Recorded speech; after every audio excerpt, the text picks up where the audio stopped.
નમસ્કાર મિત્રો અને વડીલો, તમારું બધાનું ગુજરાતી સ્ટોરી ચેનલમાં સ્વાગત કરું છું. આજની વાર્તા છે એક નવો સૂર્યોદય, અહંકારનું પતન. જો આ સ્ટોરી તમને પસંદ પડે તો આ ચેનલને સબસ્ક્રાઈબ, લાઈક, શેર અને કમેન્ટમાં અભિપ્રાય જરૂર આપજો. બાજુમાં રહેલ બેલ આઇકનને જરૂર ઓન કરજો જેથી તમને આવી અવનવી સ્ટોરી સૌથી પહેલાં સાંભળવા મળે. મેં ધ્રુજતા હાથે ફોન હાથમાં લીધો. સ્ક્રીન પર ડેનિયલના 48 મિસ કોલ અને 15 વોઇસમેલ હતા. જે માણસ થોડા કલાકો પહેલાં મને મારી જિંદગીમાંની સૌથી મુશ્કેલ અને પીડાદાયક ક્ષણમાં એકલી છોડીને જતો રહ્યો હતો, તેને અચાનક મારી શું જરૂર પડી ગઈ? મેં કોઈ જવાબ ન આપ્યો, પણ એક વોઇસમેલ પ્લે કર્યો. ફોનમાં ડેનિયલનો અવાજ કાપી રહ્યો હતો. એમાં પહેલાં જેવો કોઈ રૂઆબ કે અહંકાર નહોતો, માત્ર ગભરામણ હતી. લુસિયા, પ્લીઝ ફોન ઉપાડ. મને તારી જરૂર છે. બધું બરબાદ થઈ ગયું છે. મમ્મીને અરેસ્ટ કરી લીધી છે. પોલીસ મને પણ શોધી રહી છે. પ્લીઝ મને બચાવી લે. મને કંઈ સમજાયું નહીં. મારું શરીર હજુ પણ પીડામાં હતું, પણ મારું મગજ સક્રિય થઈ ગયું. મેં તરત જ મારા ફોનમાં ન્યૂઝ એપ્લિકેશન ખોલી અને સૌથી ઉપરના બ્રેકિંગ ન્યૂઝે મને સ્તબ્ધ કરી દીધી. મલ્હોત્રા એમ્પાયરમાં કરોડોનું કૌભાંડ. વેરોનિકા મલ્હોત્રાની મધરાતે ધરપકડ. ડેનિયલ મલ્હોત્રા ફરાર. સમાચારમાં લખ્યું હતું કે વેરોનિકા મલ્હોત્રાની કંપનીઓએ વિદેશી બેંકોમાં ગેરકાયદેસર રીતે કરોડો રૂપિયા છુપાવ્યા હતા. રાત્રે જ ઈડી અને ઇન્કમટેક્સ વિભાગે તેમની હવેલી અને ઓફિસો પર દરોડા પાડ્યા હતા.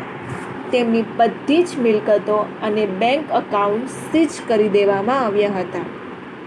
હવે મને બધી જ રમત સમજાઈ ગઈ. તે રાત્રે ડેનિયલ હોસ્પિટલમાં છૂટાછેડાની વાત કરવા નહોતો આવ્યો. તે પોતાની જાતને કાયદાકીય સંકજામાંથી બચાવવા માટે મારાથી કાયમી છેડો ફાડવા આવ્યો હતો, જેથી હું ભવિષ્યમાં તેમના કોઈ કૌભાંડમાં હિસ્સેદાર ન ગણાવું. પણ હવે જ્યારે તેમને પોતાના જ નામના બધા જ દરવાજા બંધ થઈ ગયા હતા, ત્યારે તેમને મારી યાદ આવી હતી. મારી બાજુમાં પાડામાં મારી નાની દીકરી શાંતિથી સૂઈ રહી હતી. તેના માસૂમ ચહેરાને જોઈને મારા અંદરની બધી જ નબળાઈ, બધો જ ડર અચાનક ગાયબ થઈ ગયો. જે સામાન્ય અને ગંદી છોકરીને વેરોનિકાએ લાફો માર્યો હતો, તે હવે એક મા બની ચૂકી હતી. અને એક મા પોતાના બાળકના ભવિષ્ય માટે કોઈ પણ સામ્રાજ્ય સામે લડી શકે છે. ત્યાં જ મારો ફોન ફરી રણક્યો. સ્ક્રીન પર ડેનિયલનું નામ ઝબકી રહ્યું હતું. આ વખતે મેં ફોન ઉપાડ્યો. લુસિયા, થેન્ક ગોડ, તે ફોન ઉપાડ્યો. ડેનિયલ રડમસ અવાજે બોલવા લાગ્યો. જો જે કંઈ પણ થયું એના માટે હું માફી માંગુ છું. મારી પાસે હવે કોઈ પૈસા નથી. પોલીસ મને શોધી રહી છે. તારા નામ પર જે નાનું એકાઉન્ટ મેં ખોલ્યું હતું તે હજુ સેફ છે. મારે એ પૈસા જોઈએ છે. હું ત્યાં આવું છું. મેં એક ઊંડો શ્વાસ લીધો અને બહુ શાંત પણ મક્કમ અવાજે કહ્યું, તું ક્યાંય નથી આવતો ડેનિયલ? સામે છેડે એકદમ સન્નાટો છવાઈ ગયો. મેં આગળ કહ્યું, જે મલ્હોત્રા અટક પર તમારી માને અને તને ગર્વ હતો, તે હવે માત્ર એક ગુનાહિત ઓળખ બની ગઈ છે. તમે મને છૂટાછેડા આપવા માંગતા હતા ને? હવે હું તને છૂટાછેડા આપું છું.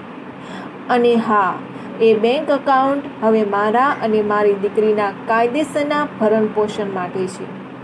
જો તું હોસ્પિટલની આસપાસ પણ દેખાયો તો હું જાતે પોલીસને ફોન કરીને તારું લોકેશન આપી દઈશ. લુસિયા, તું આવું ન કરી શકે. હું તારો પતિ છું, તે બરાડ્યો. તું મારા માટે એ જ પળે મરી ગયો હતો જ્યારે તું મને લેબર રૂમમાં તરફડતી મૂકીને જતો રહ્યો હતો. હવે ક્યારેય મને ફોન ન કરતો. મેં કોલ કાપી નાખ્યો, ફોન સ્વિચ ઓફ કર્યો અને સિમ કાર્ડ કાઢીને કચરા પેટીમાં ફેંકી દીધું. બારીની બહાર સવારનો સૂર્ય ઉગી રહ્યો હતો. એક સમય હતો જ્યારે હું એ હવેલીના અંધારામાં મારો શ્વાસ રૂંધાતો અનુભવતી હતી. પણ આજે આ હોસ્પિટલના રૂમમાં મારી પાસે કોઈ પૈસા કે પાવર ન હોવા છતાં હું આઝાદ હતી. મારી દીકરીએ ધીમેથી આંખો ખોલી અને મારા હાથને પકડ્યો. મેં તેના કપાળ પર ચુંબન કર્યું અને મનોમન વચન આપ્યું, તેને ક્યારેય કોઈના લાફા કે કોઈના અહંકારનો શિકાર નહીં બનવા દઉં. લુસિયાની વાર્તા અહીં એક નવી શરૂઆત સાથે પૂરી થાય છે. મિત્રો, જો તમને આ વાર્તા ગમી હોય તો કૃપા કરીને લાઈક કરો, શેર કરો અને ફોલો કરો. જય શ્રી કૃષ્ણ. જો તમને આવી સ્ટોરી સાંભળવા માંગતા હોય તો આ ચેનલને સબસ્ક્રાઈબ કરવાનું ભૂલતા નહીં અને તમારા મિત્રો સાથે શેર જરૂર કરજો. સાંભળવા માટે તમારા બધાનો ખૂબ ખૂબ આભાર વ્યક્ત કરું છું.